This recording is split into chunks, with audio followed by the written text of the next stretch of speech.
go. Where's Cheryl?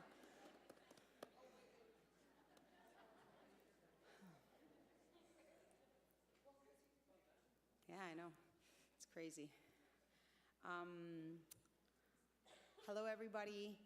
It's my great pleasure and honor to welcome you here to Winnipeg, Manitoba, which is near and dear to my heart. It's a special place, and it carries lots of energy, and it has been a special place for many thousands of years where people meet and gather and have amazing things happen. And so I hope, or my hope is, that this symposium will do just that. I want to say that you guys are on Treaty 1 territory and the heartland of the Métis. And we are welcoming you here with open arms. We also, I want to say Chimigwich and Marcy to Cheryl Larondel and Joseph Netahau. Sorry, Joseph. For starting us off this morning in a good way with a beautiful ceremony and an amazing opportunity to spend some time with some beautiful people. So Mary Courchene, who is an amazing woman who speaks quite regularly here at the Winnipeg Art Gallery. She is an elder and a visionary. Every person that I get to meet talks so highly of her. And as an educator here in Winnipeg and a principal and a founder of one of the Indigenous schools, you can see the ripple effects of her work. The bad news is Mary's not feeling so great. And so she's going to come a little bit later, and hopefully she'll feel a bit better to do the welcoming ceremony tonight. I am asking or offering tobacco to Joseph to come up and just say a few words as a guest to our territory. But Joseph and Mary exchanged some words, so I think it's all good.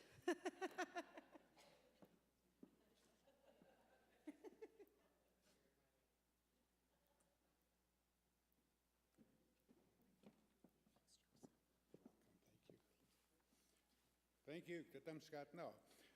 You know, art is about being spontaneous, and so I know somebody who can harmonize with the welcome song, so I was going to ask Cheryl to come and help me with that welcome.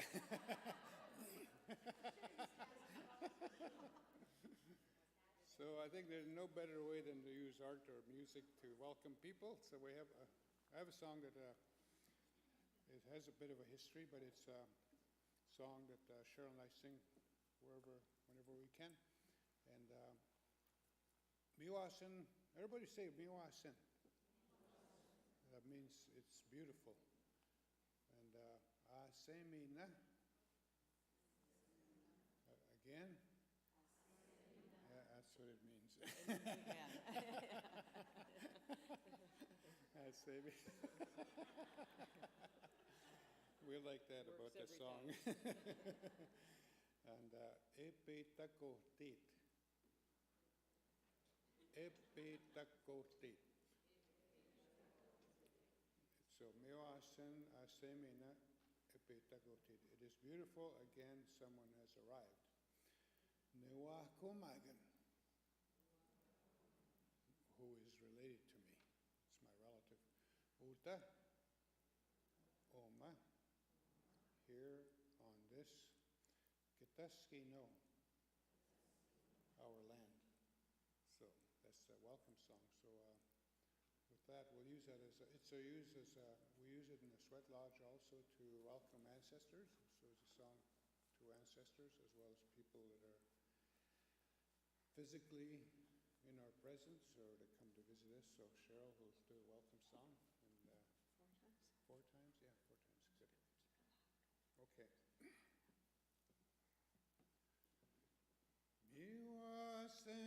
Miwasen, Asemina, Asemina, Epitakotit, Newakumagan, Ota, Oma, Ketaskino.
welcome.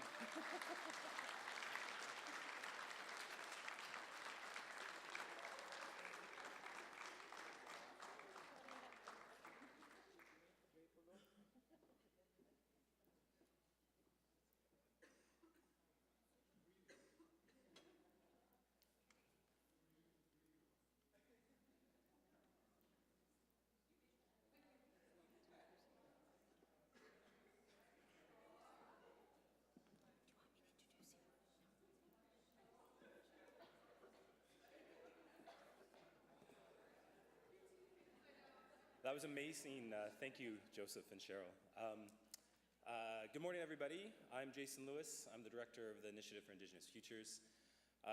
About 4 years ago, a group of us got together and started talking about how we didn't actually spend enough time in our communities talking about the future and sort of concretely imagining what it might be like.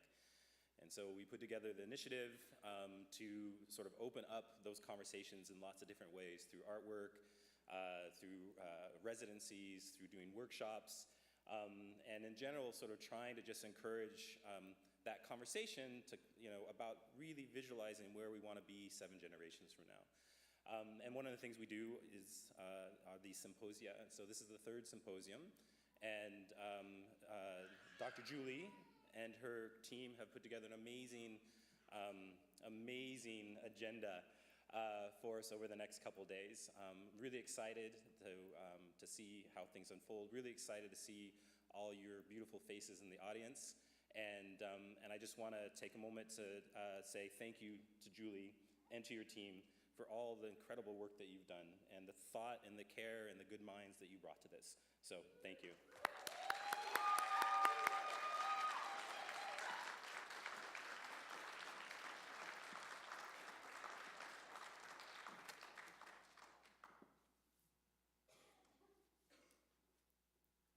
Okay, well, I think I might regret this decision to start us off. I know I did in the middle of the night when I woke up at 2:30, all like panicked and excited and nervous all at the same time. And so I think I'm just going to go into it, and then we're going to have some amazing speakers today. By 1942, when America was obstinately discovered, there were untold numbers of indigenous societies, untold numbers of languages and dialect, architecture to rival any imperial city-states, with astronomical observations and a solar calendars, mathematical concept of zero, an extensive knowledge of natural medicine and the healing arts, highly developed oral traditions, and above all, a spiritual comprehension of the universe, a sense of the natural and the supernatural, and the profound sense of the sacred. This was part of humanity's long, intoxicable ascent to civilization on an earth possessed of honor, dignity, and generosity of spirit. Those are the words of Saulteaux artist Robert Houle, who is from this territory, so I thought very appropriate to start us off. In this brief opening, I'm just going to talk a little bit about some of the debates between sovereignty and self-determination and civilized and savage. Some of the work that I'm going to reflect on is Maori artist Lisa Rahana and Métis artist who you just got to listen to her beautiful songstress voice, Cheryl LaRondelle's web-based Vancouver Signline project, Songs Because of the Land. At the nucleus of this research, there are tensions between Indigenous and colonial histories within the politics of technology and the context of digital and new media art. I want to build on this idea that Indigenous engagement with digital and new technologies is unequivocally contemporary, that the artwork of Indigenous artists working this medium is not stuck in the anthropological past, and at the same time, media and technology are not new to Indigenous people. There's a long tradition of innovation and cultural significance. Much of this debate on sovereignty is tied to proving cultural ties to the past and the relationship to the land, which is vexed by an unequal colonial dependency. These claims have material consequences in that they depend on the notion that Indigenous peoples, cultural practices, historical knowledge are locked into a framework that is static and unchanging. Colonial settler states such as Canada are working towards reconciliation, but this term needs to be further examined. It is not, although I'm not going to address it directly, it is tied to a larger debate and conversation. Colonialism is bound to the geopolitics of particular spaces, and I want to recognize that each space and location has its local histories, stories that impact Indigenous people from that specific area, and it would be impossible to address all of these. The debates around sovereignty, recognition, colonialism, civilization, and self-determination within the context of post-colonial and cultural theory, those outcomes affect many Indigenous nations in relationship to the Canadian state, and also this is true for other Commonwealth countries or formerly colonized countries such as New Zealand, Australia, which you are here today with us. The politics of colonization and modernity are tied to national and state collective memories, which in turn impact worldviews and cultural belief systems of both Indigenous and non-Indigenous peoples of that specific geographic region. It's imperative that settler states such as Canada initiate the unraveling of the geopolitical colonial histories around the globe. This discursive historical genealogy of Canada and the Commonwealth states contribute to the current binaries of the civilized and the savage and sovereignty and self-determination. These binaries are the focus, and they continue to impact Indigenous people, and in particular, Indigenous artists and practitioners and curators who work within institutions such as museums, galleries, and the art market. I'm only going to touch on a few examples of how these concepts are activated and disseminated through new media art. The terms are complex and huge, and this work has been teased out further in a different publication. The project of colonialism is tied to concepts of civilized and the savage, which are intrinsically bound to technology and the advancements of societies. Métis historian Olive P. Dickinson addresses historical colonial conditions in her book, The Myth of the Savage.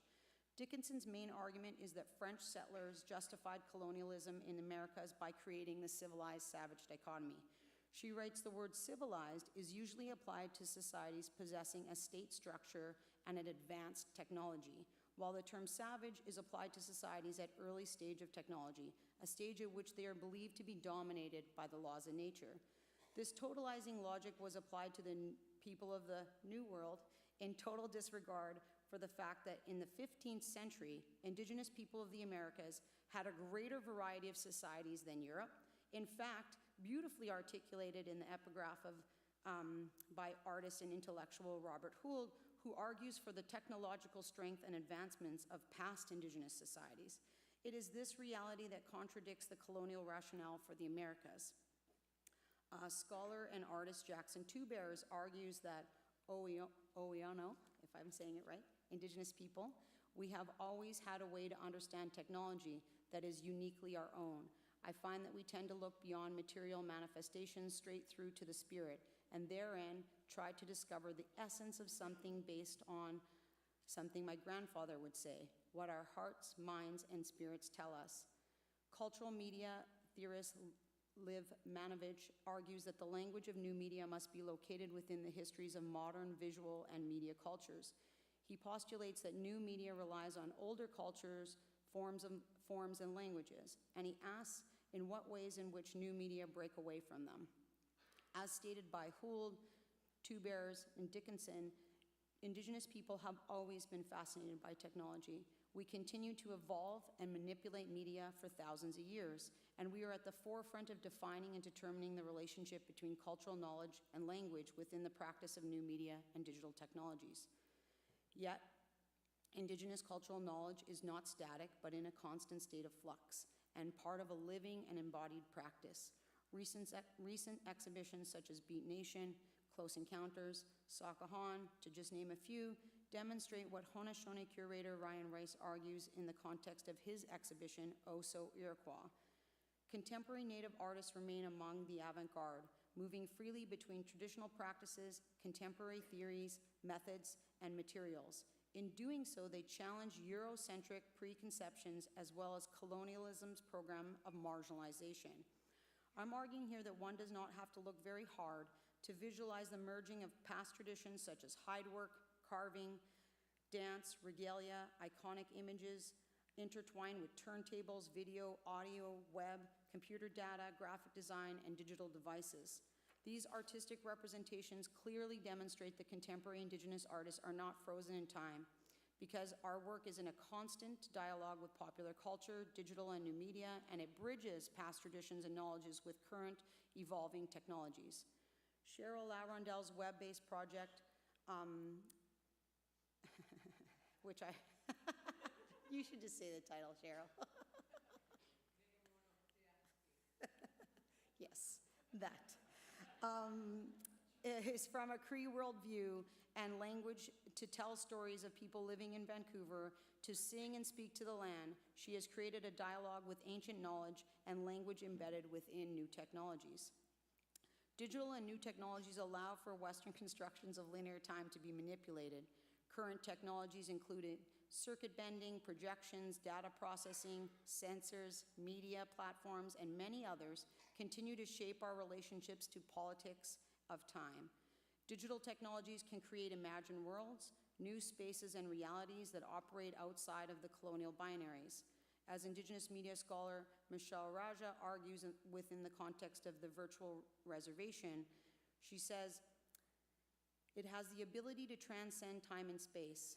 It also initiates and maintains a dialectical relationship between the multiple layers of Indigenous knowledge systems, from the dream world to the topography of real and imagined landscapes. Indigenous, digital, and new media artists are deploying these technologies to bridge traditional and contemporary narratives. At the same time, they are refusing colonial binaries and subjectivity. So using the example of remix or sampling, the multimedia installations of Bear Witness, Matt Eskimo, Kevin Lee Burton, Jordan Bennett, Maria Hupfield, Nicholas Gallant, and Jackson Two Bears do not rely on conventional temporal narratives. They mash up archival and current images, popular culture, traditional throat singing, drums, electronic music, powwow, and nature sounds. These artists rupture Western temporal norms of linear timeframes by experimenting with nonlinear sounds, beats, and narratives. These artists are working outside of the legacy of modernity and demonstrating their specific cultural knowledge from each of their own nations and localized histories. They are rejecting colonial subjectivity and are not interested in achieving recognition from the settler state or the institutions that reproduce this logic. Their projects convey concepts of decolonization, self-empowerment, and will aid our efforts towards self-determination. Meanwhile, sovereignty matters for Indigenous people because there's a great deal at stake when working towards self-determination. If we are not recognized as autonomous from the Canadian settler colony with our own collective and individual rights that predate Canada, and as long as we have to fight for self-determination, the politics of recognition and definitions of sovereignty will continue to haunt us. Meanwhile, the Canadian collective narrative and foundational settler mythologies are rooted in the civilized versus savage dichotomy, the idea of the liberal subject, and the temporal displacements that assumes Indigenous people are out of time to claim our autonomy, all of which are bound to fixed notions of recognition and sovereignty. The historical memory of colonial spaces is tied to Western concepts of reason, civilization, and the liberal subject. This predicament of recognition is understood as a lack of mutual dependency on us by the Canadian state. This places us in a precarious situation in the process of becoming self-determining agents in a colonial state. Self-determination is almost impossible without respectful, mutual relationship, built and bound to both Indigenous and Western epistemologies. Cheryl's work allows us to be autonomous, to construct our own narratives within her Cree worldview. She teaches each of the user a Cree philosophy behind the timeless structure of the teepee and the importance of the fire, and the sacred teachings that come with each Cree word that cannot be directly translated into the English language. Larondel thus maintains her own worldviews by adapting them to current technology. The meaning is not lost, it is translated into a new medium. Instead of a bush or backcountry, it's the digital realm or the virtual reservation that she gifts people with this ancient knowledge of Cree philosophy. Currently, Indigenous theorists such as Michelle Raja are articulating concepts of the virtual reservation and visual sovereignty that allow Indigenous people to connect beyond geopolitical boundaries, and at the same time provide an international platform for healing and discussion. She asserts that the virtual reservation is more creative, kinetic, an open space where Indigenous artists can collectively and individually employ technologies and knowledge to rethink the relationship between media and Indigenous communities. This kinetic connection is directly linked to concepts of visual sovereignty. Raja defines it as a tool to confront the spectator with the often absurd assumptions that circulate around visual representations of Native Americans, while also flagging their involvement to some degree, a complicity in these often disempowering structures of cinematic dominance and stereotype. The work of Indigenous artists such as Lisa Rehana, Bear Witness, Hupfield, Matt Eskimo, Jordan Bennett, Jackson Two Bears, Nicholas Gallen, Kevin Burton, and Cheryl Arundel confront these disempowering structures and images. Burton's work creates a double-channel video wherein each video is projected horizontally among the other, while the hurried images of God's Lake Narrows, Manitoba landscape appears in conjunction with audio of spoken Cree reverberating with each movement.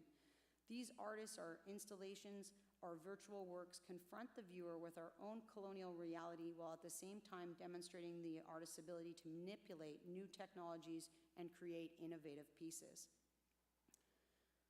Indigenous artists who manipulate and do this work are at the forefront of creating artwork that is not bound to Western lineal temporal frameworks or static, unthinking customs stemming from the legacy of modernity. These artists are not and never have been savages in the early stages of technology, dictated only by the laws of nature. Indigenous artists working in digital and new media technologies are paving the path for future generations of artists and creating some of the most dynamic work in the field. In this talk, I've only provided a few examples of artworks that demonstrate the potential of human and political emancipatory possibilities for Indigenous people. These artists are redeploying Indigenous culture and tradition in the ways that are non-essentialist, non-static, and are not stuck in unchanging customs. Many of them are using traditional cultural knowledge that draw on the past, but at the same time, in ways that are firmly located in the 21st century and beyond. Therefore, Indigenous engagement with digital and new technologies is unequivocally contemporary, and their artworks are not stuck in the same exhausted binaries of colonizer versus colonized and civilized versus savage. I'm really interested in the potential of the emancipatory possibilities for us as Indigenous people. We must situate our research and artistic practices in methods that are self-reflective, empowering, and decolonizing. So, with that note, I want to first by saying thank you to Mary and Joseph and Cheryl and soon to be Duke. I want to thank all of the amazing research assistants, Jasmine Winter, Laura Shabbat, Beth Schellenberg, Francesca Hubert, and how do you say it? Hubert Spence? Sorry, Fran. This is why you should make notes. And Sylvia Drever. I got it, don't worry, it's coming. I said I woke up at 2:30 in the morning, right? You guys have all been amazing. You have brought all the awesome energy possible. It has been an honor to work alongside you on this project. And I want to say a big round of applause. Chimigwich, Marcy, let's hear it for you guys.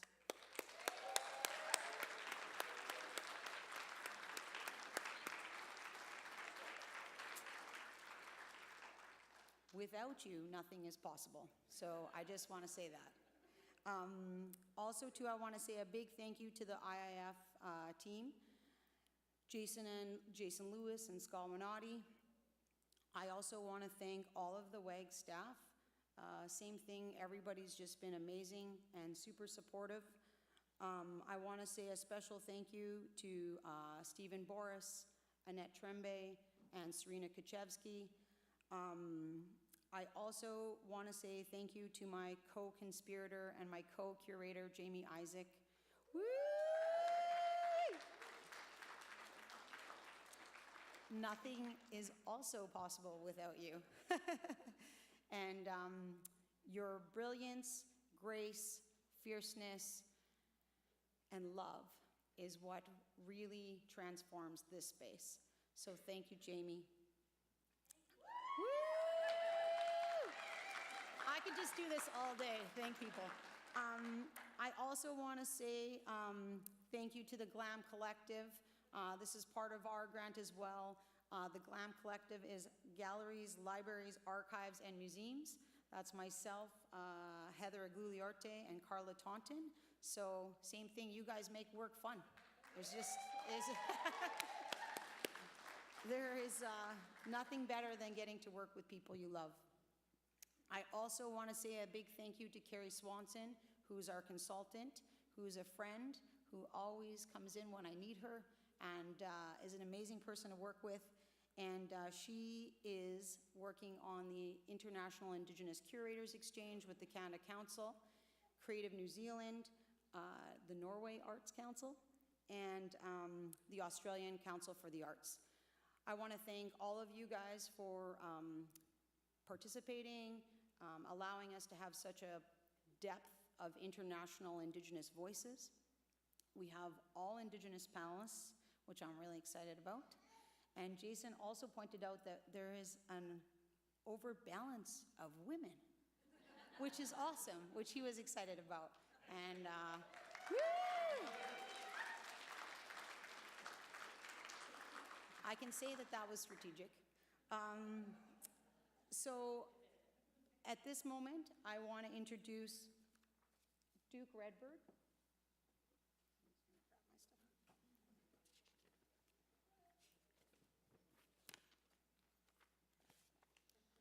Dr. Duke Redbird is a visionary, an intellectual poet, a spoken word performer, a painter, a broadcaster, a filmmaker and orator, and a dear, dear friend. He's one of those people that come into your life and you couldn't feel luckier to have him. He is like, I don't want to say a grandfather, but kinda. I also really love the idea of when we're thinking 7 generations and beyond, that somebody as wise as Duke would start that conversation off. And so I'm really excited to see what he has to say. Duke, due to some unfortunate circumstances, he's going to be streaming in from Toronto for us. I just want to tell you a little bit about Duke. He's a stunning intellectual who really doesn't stop thinking all the time. And he, he wrote some influential text. He's also a wonderful person to be around. His CV and list of accomplishments, I could go on for a very long time. But as I know, when he brought the house down of OCAD, when we nominated him for the honorary doctorate, I let him speak because he's amazing. So without further ado, please welcome Dr. Duke Redbird.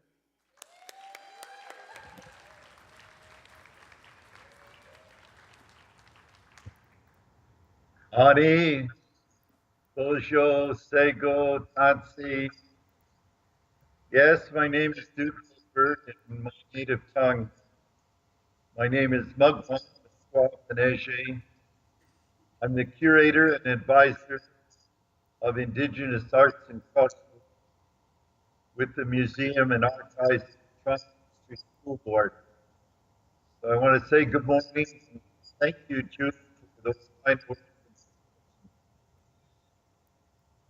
I was born 78 years ago on the Saugeen First Nations. It's located on the shores of Lake in the province of Ontario. So it's an honor and a pleasure to be invited to speak via Skype this morning in Winnipeg on the traditional territory of the Anishinaabe, Cree, Courchene, Lakota, Dene peoples, and the homeland Métis Nation. As well, I want to acknowledge all the many people who have called this land their home since time immemorial. As a young man, when I first heard the creation stories from the elders,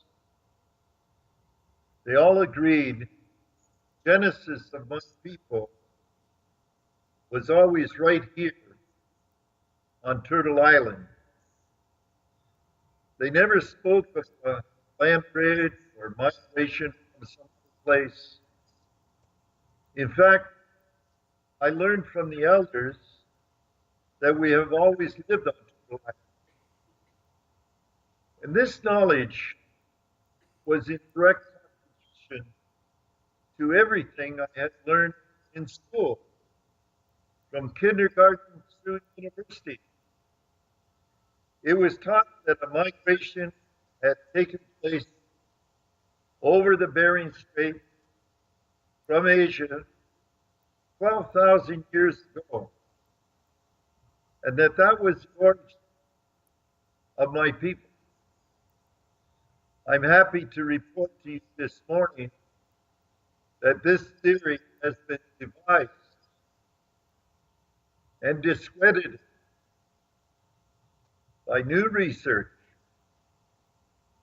published in the April 2017 edition of Nature, the International Weekly Journal of Science, which categorically argues that humans have lived in North America 130,000 years.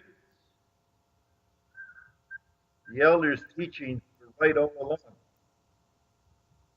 Growing up, I was led to believe that North America was virtually empty,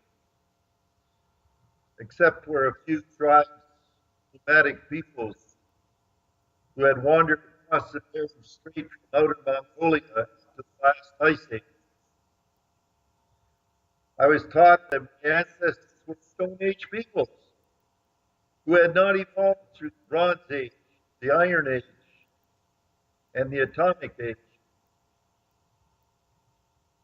I was told that we were a primitive people. And in some texts, we were even called savages. I was taught early that the colonial powers of Europe had superior technology, civilization, and knowledge, and were following the Darwinian evolutionary theory of the survival of the fittest. They used these arguments, along with the doctrine of discovery, to justify the illegal occupation of our lands and territories. Well, that sort of capitalizes my early education, as taught to me from the curriculum of the 19th and 20th centuries. Those days are behind us. We have a new century, and we are endeavoring to sweep the misinformation and ignorance of the past into the dustbin of history and begin the process of introducing the real story of Canada. I'm in a district school board, and there's an announcement coming up, so I'll just let it go by.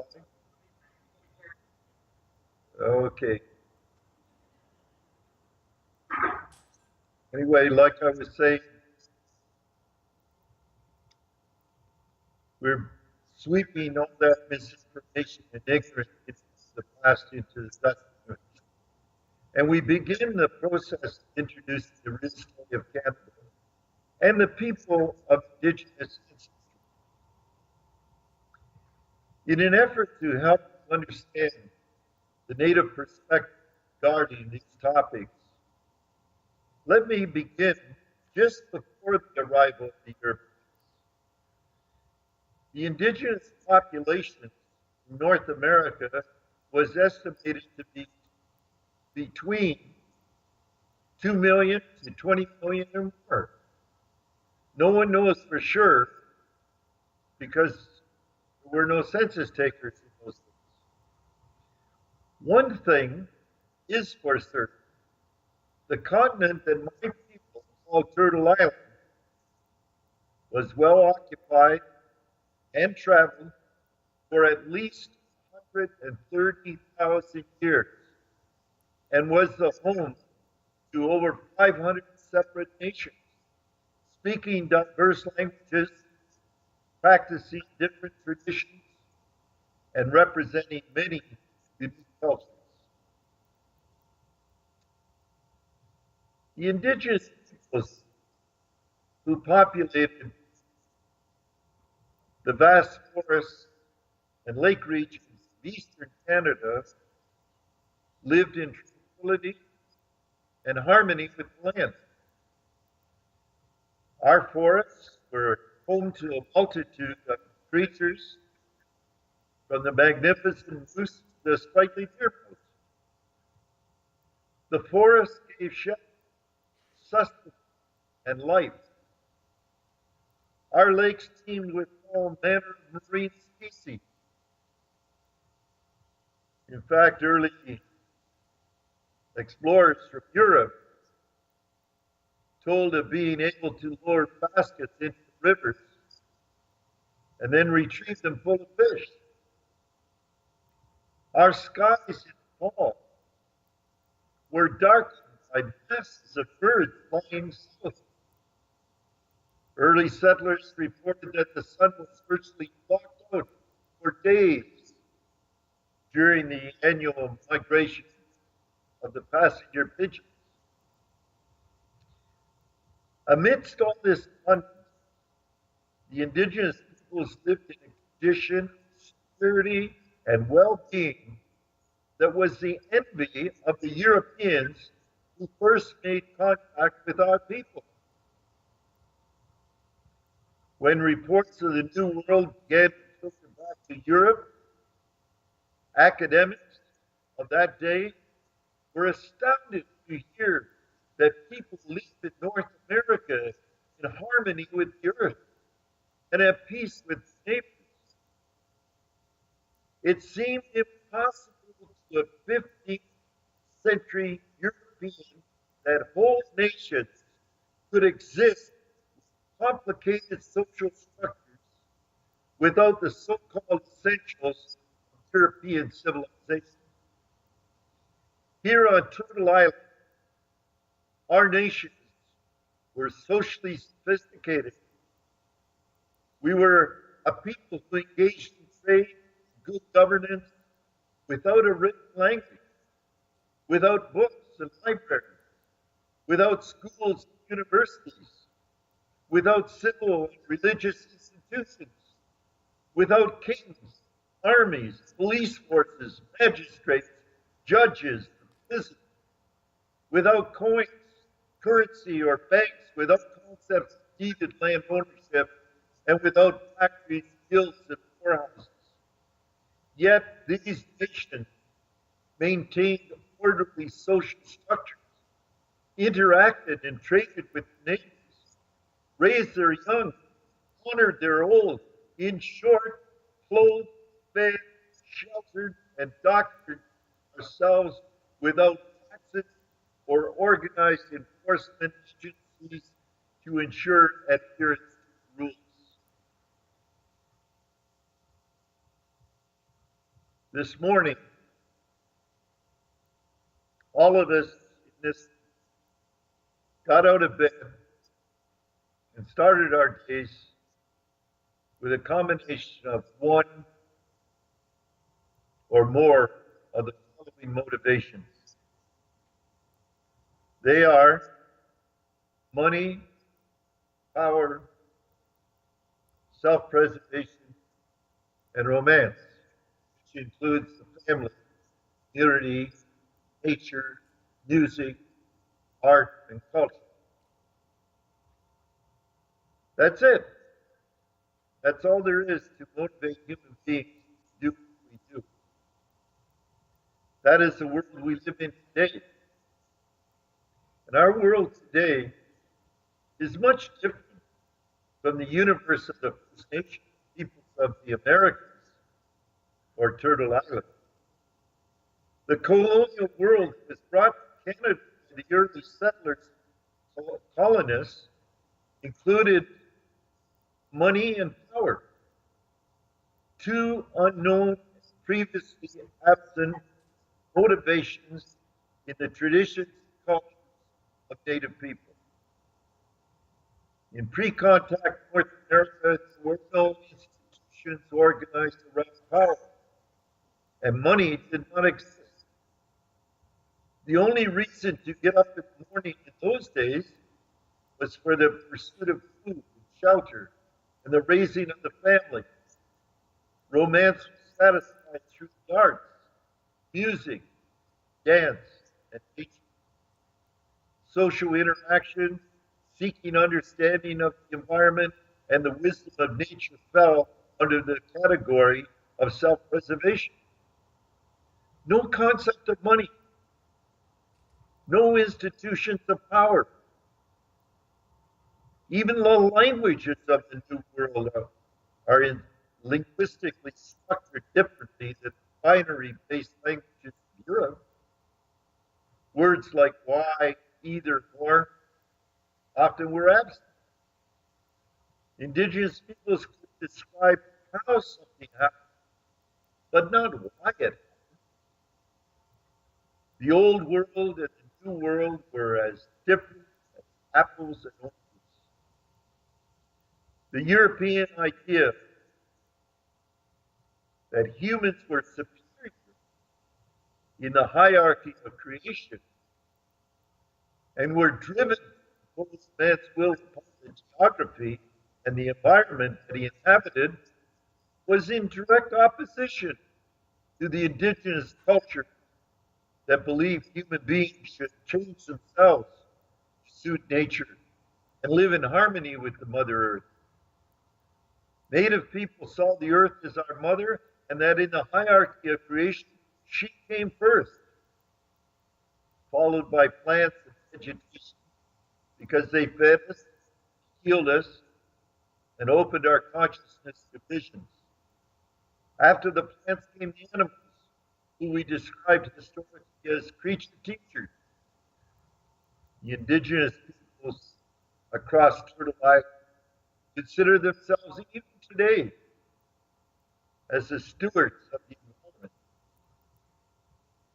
In light of the challenges to the sustainability of the earth, it's being threatened by overproduction and consumerism, as published last week in the Journal of Bioscience.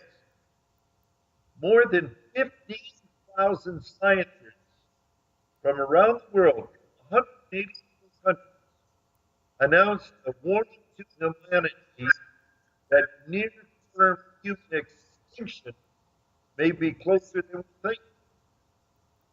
It is clear that it is time to seek the wisdom of indigenous peoples who have maintained an abiding, sustainable relationship with the land from time immemorial. So now, I want to explain why such a simple collaboration between First Nations people and the dominant society is so hard to achieve. As an example, let me use a recent environmental catastrophe that occurred in Fort McMurray, Alberta. It was so large that some 90,000 people were forced to flee. Ed Struzek, a fellow at the Institute of Energy and Environmental Policy at Queen's University, wrote a book called Firestorm: How Wildfire Will Shape Our Future. He states that we are seeing an increase in wildfires largely because of climate change and the fact that we have more people on the landscape and people cause more fires than lightning does. He goes on to say that the First Nation people never had a problem fighting forest fires. One of the reasons was because they were great fire managers. The first people lit fires because if a forest got too cloudy, with trees and brush and underbrush, then the elk and the grizzly bears and other animals would move far away because the berries would not grow, shrouded by the canopy of the forest. They were very good at this.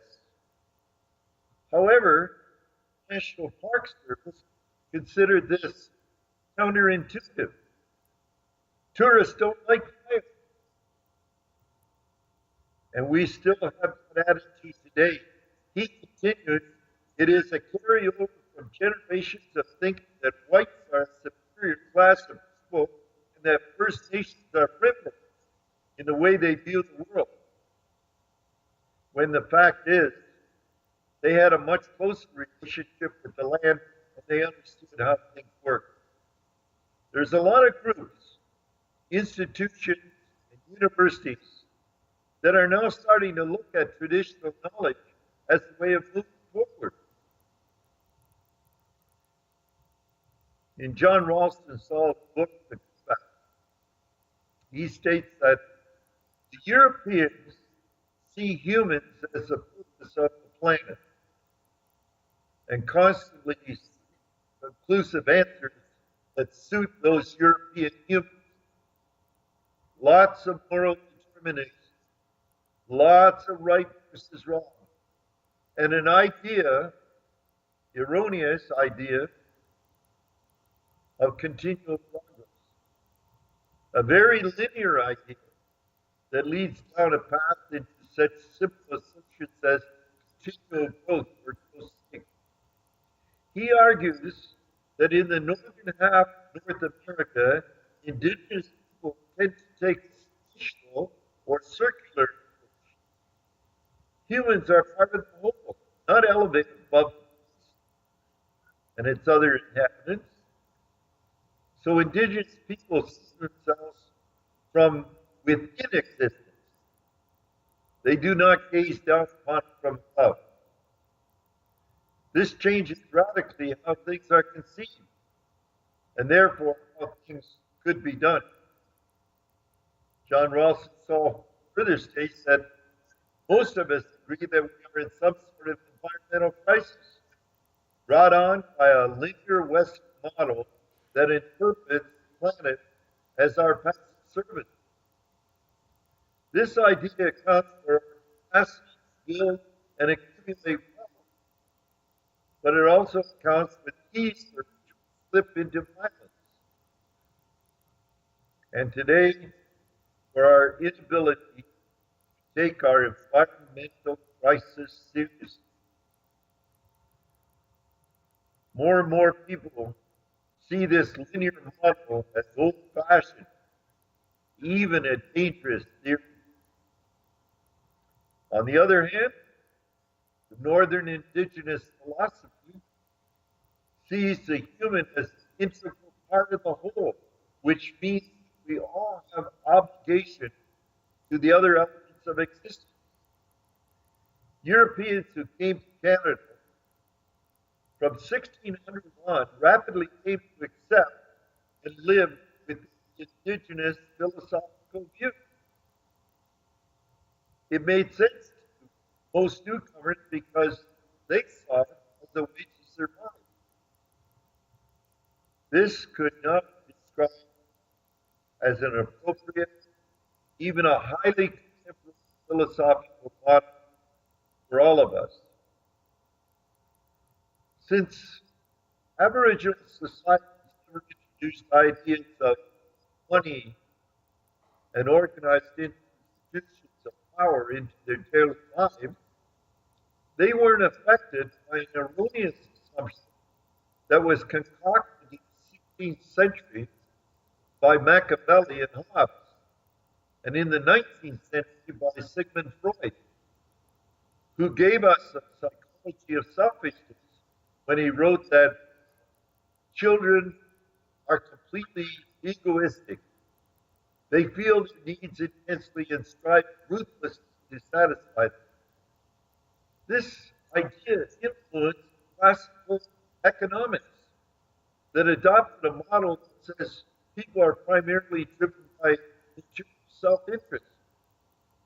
Political science theory assumes that people are maximize their power. David Brooks of the New York Times agrees with indigenous practice that this old European worldview is clearly wrong.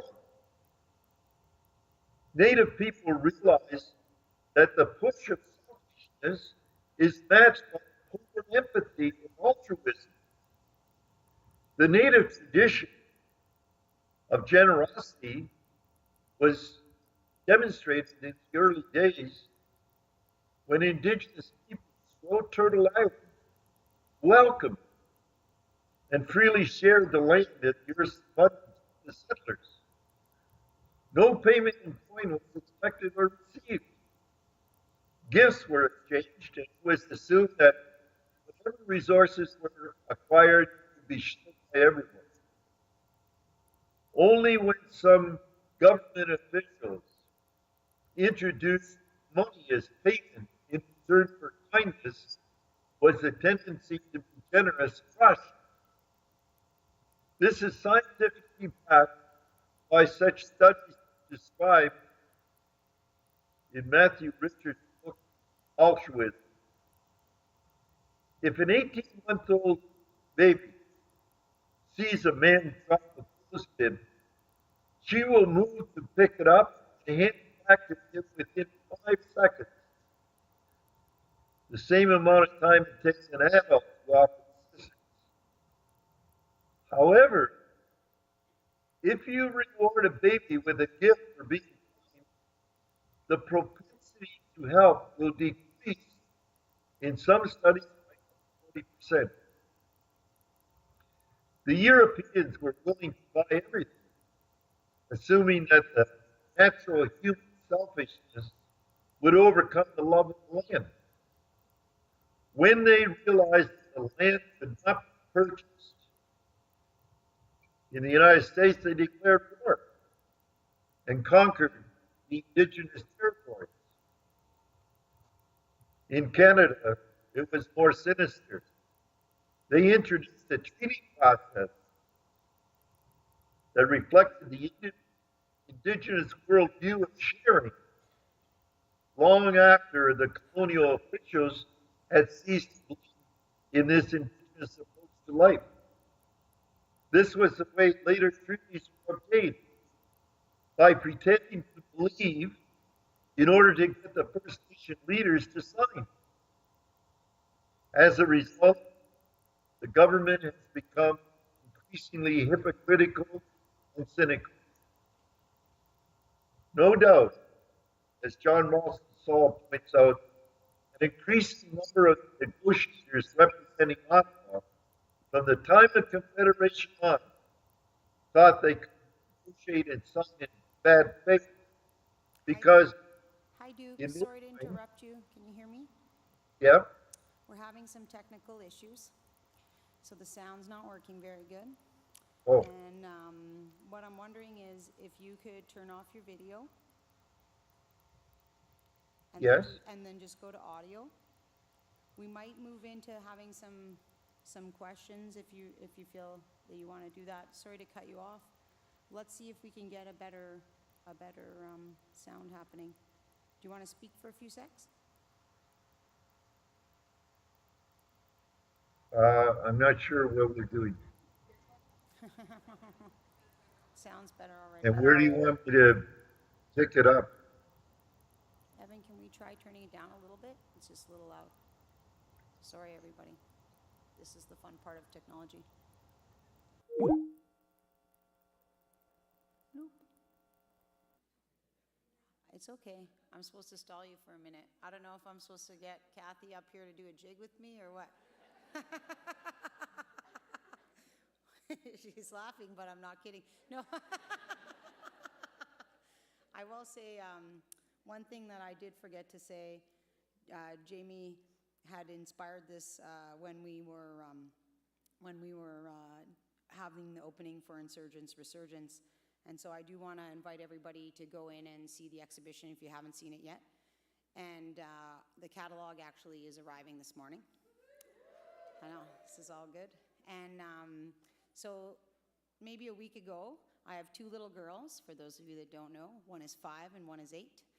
And so I was putting them to bed, and they were super, super cute. And the older one looks over at me and she said, "Oh, Mama, I feel so lucky." And I was like, "You feel lucky?" And she's like, "I feel so special because I'm Métis." And then the little one goes, "Yeah, we Métis." And then I thought in my head, I was like, I can't even imagine what the future is going to be like for them. And so I got so excited just thinking about the future is literally Indigenous.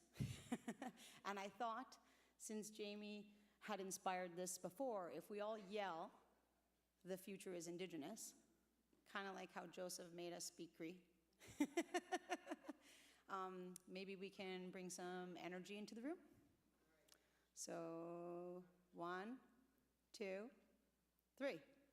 The future is Indigenous. Oh, one more time, one more time. 1, 2, 3. The future is Indigenous. Okay, yeah. Did we get Duke back? Did I stall them long enough? I'm getting a thumbs up. Okay, so we're gonna let Duke finish his talk, and hopefully it'll be a little bit more clear. Sorry, everybody, for the technical error. And Duke's such a beautiful speaker, so it's such a shame to me. So let's see if we can try to get him back up. Okay, is everybody there? And thanks, Evan. Can you hear me all right? Okay. Well, we are now in the 17th year of a new century. And I hope that all people living in North America will realize that the dominant society's views of the world, that the dominant society views the world through a completely different lens than that of the Indigenous peoples, which seek to live in harmony with the earth. The dominant culture continues to assume that their lens is superior to the Indigenous worldview, and believe that Indigenous people want to adopt Western education and economic development. Now, traditionally, communities who viewed the world through an Indigenous lens did not scramble to embrace Western philosophies. There's no doubt that they were happy, and we still are happy, to borrow all the technologies that are available, but we want to use them with the traditional lens. So the theme of today's conference is called Radically Shifting Our Indigenous Futures Through Art, Scholarship, and Technology. It is especially heartwarming to note so many scholars and academics of Indigenous ancestry are considering the impact of Western technological cybernetics and augmented realities on our traditional Indigenous cultures. Every day, I am reminded of the incredible lineage that is our Indigenous inheritance. In our veins runs the blood and DNA of 130,000 years or more of our forefathers who lived on the North and South American continents, uncontaminated by any thought, idea, or philosophy from anywhere else on earth. Now, Leroy Littlebear is a senior professor at the University of Lethbridge, states, and I quote, "In Aboriginal philosophy, existence consists of energy. In our veins runs the blood of peoples whose wisdom concluded that the world is composed of an intelligent energy that pervades everything, gives it mobility, and imparts a specific knowledge to each species and entity. They also saw the presence of personality in the universe. The motivation for accumulating great wealth and power through political institutions was absent in our communities. We had neither the tradition nor desire to exercise control over our environments through industrial or military means. Our work was dedicated to self-preservation and romance, not to the mind-numbing and soul-destroying labor in factories and plantations. Money and power were never an issue, simply because they did not exist. Also, the absence of written language meant the absence of schools, academies, colleges, guilds, and universities. Yet our people were very learned and had knowledge of the flora and fauna of this continent that matched the perceptions of the most informed scientists of our day. How is this possible?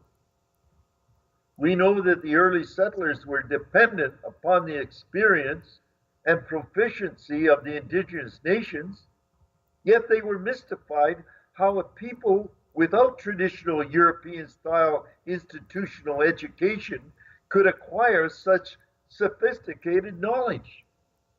The answer was, and still is to this day, profound by virtue of its simplicity. Education is the ability to assemble information strategically to accomplish goals. Wisdom, on the other hand, is the ability to choose the correct goals. Wisdom is not a topic that is taught or studied in our curriculums or taught in our schools and universities, nor is it a practice in modern life.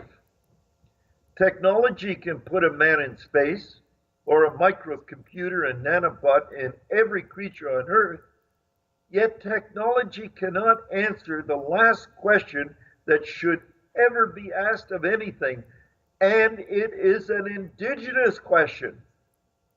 Is it wise? Both by observation and intuition, the indigenous people realized that wisdom is an acute knowledge that is embedded in the very fabric of creation, and everything produced by creation is by definition wise. In addition, indigenous people of North America considered that the great mystery is the creator of all things, and so believed that the universe is both wise and sacred. The European idea that man is paramount in the hierarchy of creation and should impose his will on a wise and sacred universe is foreign to the native way of thinking. Many indigenous people believe that the dominant culture's constant meddling and interference with this perfection is at best profane and at worst criminal. A wise human being lives life avoiding the pitfalls of profaning the sacred, while at the same time seeks to bring the sacred into the house of the profane. And I don't want to give the impression that life in North America before 1492 was utopian and problem-free. Quite the contrary. We are all human pilgrims on a journey through life. Indigenous peoples vented their prejudices with as much vigor as any human anywhere on earth. What sets our people apart is the way that we acquire and pass on our culture and customs. As Dr. Chelsea Gable's research shows, historically, Indigenous elders passed on the norms, knowledge, and moral values of society onto younger generations. Traditional learning processes and knowledge, storytelling, and song are all passed on from elders to youth. These essential processes were disrupted by colonialism and the residential school system. Being removed from the land, the destruction of traditional life ways, and intergenerational trauma have eroded intergenerational closeness, particularly between the oldest and the youngest. According to an article in the September 18th edition of the New Yorker written by John Lanchester entitled, "How Civilization Started, Was It Even a Good Idea?" It turns out that hunting and gathering is a good way to live. Hunters-gatherers found that it took only 17 hours a week on average to find an adequate amount of food. Another 19 hours were spent on domestic activities and chores. The average caloric intake of the hunter-gatherer was 2,300 a day, close to the recommended amount for a human being. Hunters-gatherers exhibited an unyielding confidence that their environment would provide for their needs. The news here is that the lives of most of our ancestors were better off than we think. Modern society flatters itself by believing that our traditional existence was grim and modern civilization is by comparison great. The study of hunter-gatherers who lived for the day and did not accumulate surpluses shows that humanity can live more or less enjoying a high standard of living while doing much less work. In the future, everyone will be doing a lot less labor because of robotics and digitized technology. Right now, the average person judges his success by how much he can accumulate in wealth and power acquired through perseverance and hard work. With less need for humans to do manual labor, their estimation of self-worth will have to adapt from a colonial construct to an indigenous worldview, characterized by innovation, invention, creativity, and imagination. These ideas that have always been the indigenous lens. Perhaps the only salvation for the world that is being created through technologies is the wisdom of the indigenous peoples and their love of the land. The theory of the 10th man was devised by the Israeli Defense Forces, and it states that whenever 9 people looking at the same information come to the same conclusion, it's the 10th man's duty to disagree and actively look for evidence to the contrary. Isn't it remarkable that our indigenous cultures have always had individuals held in high esteem and value called contraries?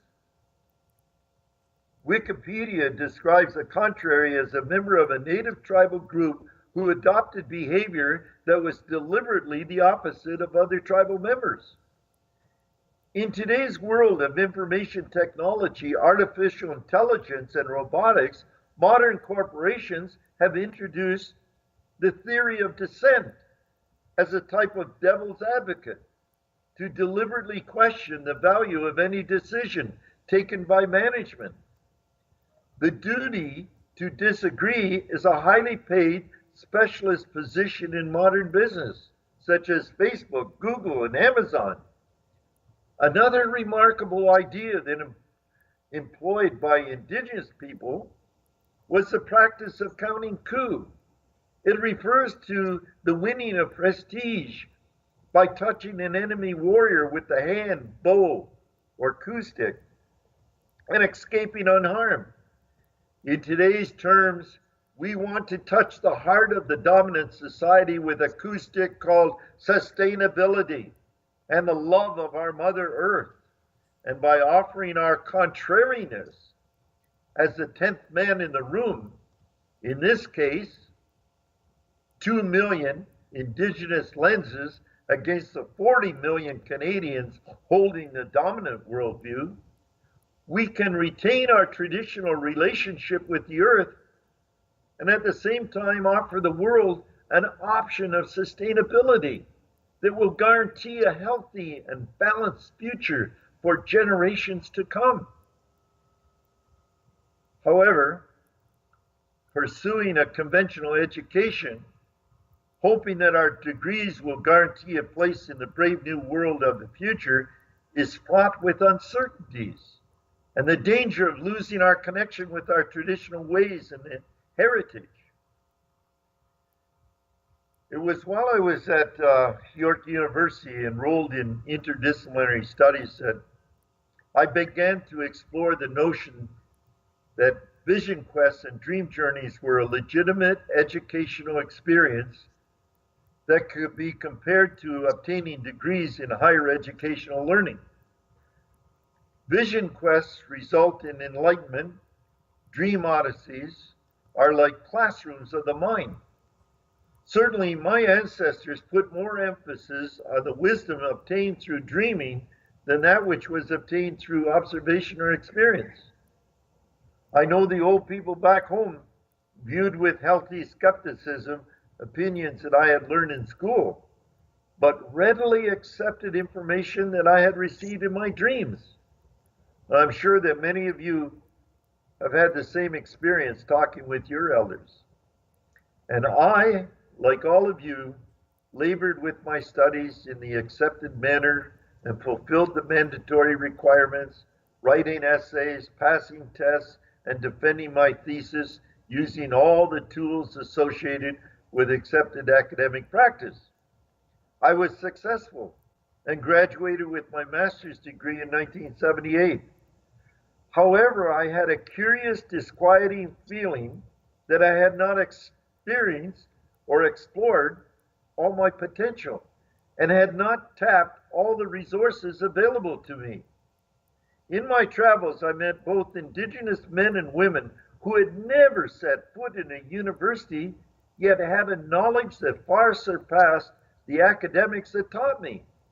In fact, I often encountered anthropologists and sociologists and archaeologists and numerous researchers seeking the wisdom of these very same people. Shamans, wisdom keepers, traditionalists, elders, call them what you will. They shared one teaching in common, and that was that there is a creative energy that is available to us all, and our intuition, imagination, and ideas can be germinated in the womb of that energy. It may defy logic, it may not be rational, and it may not conform to academic and scientific standards, but it is the stuff of dreams, and therefore outside the normal rules of scientific research. But not everybody can or wants to live as a hunter-gatherer or dreamers close to the earth. The fact that the traditional Indigenous worldview is different from the dominant worldview makes us a valuable voice against the majority. Prime Minister Trudeau says that Canada is the first post-national state, implying that we are moving from a natural resource-based economy to an information-based economy, not unlike the traditional Indigenous management of resources, who used Mother Earth as a knowledge platform to inspire innovation, creativity, and invention. The agenda of the Trudeau government is clearly the link to art, culture, and innovation. And by linking them, you create opportunities. The Prime Minister seems to be speaking our language. He has promised $1.5 billion over the next 5 years to Canada's complex and robust cultural infrastructure. The money is part of a larger government effort to include the arts in all aspects of life. These federal initiatives correspond to what we in the Indigenous community have always desired and promoted. And we see an opportunity to share in an integrated way the rich culture and art of our First Nation, Métis, and Inuit communities. But those of us who want to integrate into the majority, we have a valuable lens to share at the very pinnacle of the decision-making processes that are going to shape the future of Canada. The recent partnership agreement with Suncor by the Mikisew Cree First Nation in Alberta is an historic deal for energy development in Canada. Mark Little, president of Upstream at Suncor, claims that this unique partnership has been part of a journey that demonstrates how innovative thinking and collaborative spirit can result in a mutually beneficial opportunity, and that it has changed the way Suncor thinks about their Aboriginal neighbors. Archie Wacom, chief of Mikisew Cree First Nation, says, "We are ecstatic to see this partnership come to reality. It has allowed us to collaborate in a true partnership and demonstrates the possibility of how future successful business models between First Nations and industry across this country can be achieved." Today, I want to urge all of you to consider using the new technologies as tools to bring Native enlightenment into the modern world. Learn the history of your people, learn how we lived, the attitudes we displayed to the rest of the world and its creatures, and how we learn that everything we experience has real meaning. Our forefathers understood that the universe was a living organism that needed to be respected. Having mastered the basic knowledge of nature, children were encouraged to participate in new events that would further reveal the possibilities and limitations of a world created and sustained by a great mysterious energy. Correct behavior requires sensitivity toward all other beings. And as you continue your journey in life, remember always that you are the inheritors of a great tradition, a tradition that was sustained without drugs and alcohol, institutions of power or money, but was achieved by observing the wisdom that is embedded in the universe and using it to enhance the human condition through peace, tranquility, and through happiness and gratitude. Now, you, the scholars, the academics, the children and grandchildren of my generation, are going beyond the places that I went, and you are questioning everything. You are finding that in the traditional way of life of our ancestors, there are many elements that can be integrated into a modern world. There are Native people today who are musicians and hip-hop artists expressing their poetry along with the rattle and drum. There are leaders, elders, and wisdom keepers who are sitting in the boardrooms of industry and sharing their indigenous traditions. They are all seeking places that they can express indigenous values in a modern world. I wish each of you much success as you go about the business of making a better Canada.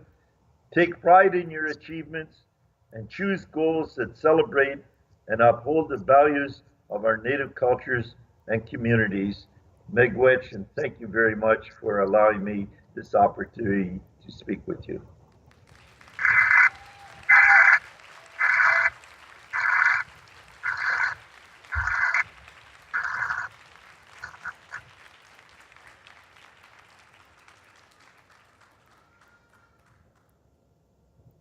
Thanks, Duke. I wish you were here. I wish I was too, yeah. Giving you a virtual hug. Okay, thank you. So I think we could take one or two questions if anybody would like to ask a question to Duke. I think either microphone on either side is okay. Yeah, and then I guess it'll just be a slight little adjustment. We'll have a quick 15-minute break, and then come back for the next panel. So are there any questions?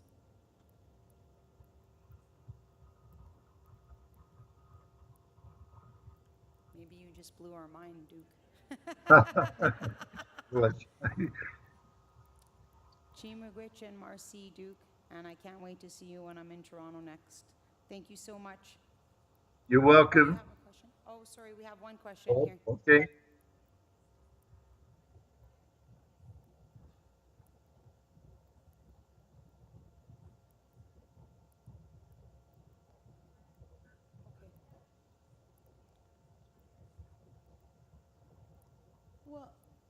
Duke, have you published your talk, or is brand new? I think, eh? It's brand new. I wrote it specifically for your symposium. Okay, so maybe what we could do is record you speaking it, and then we could maybe post it on the IIF website. I'm a little bit hesitant to give out hard copies, but I think if we had we do a recording with Duke after, and we could post that. Okay. No problem. Okay, thank you, Duke. I'll see you soon. Okay.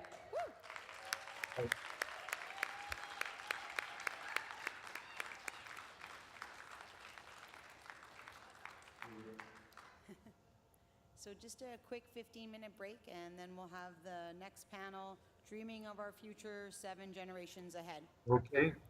Good.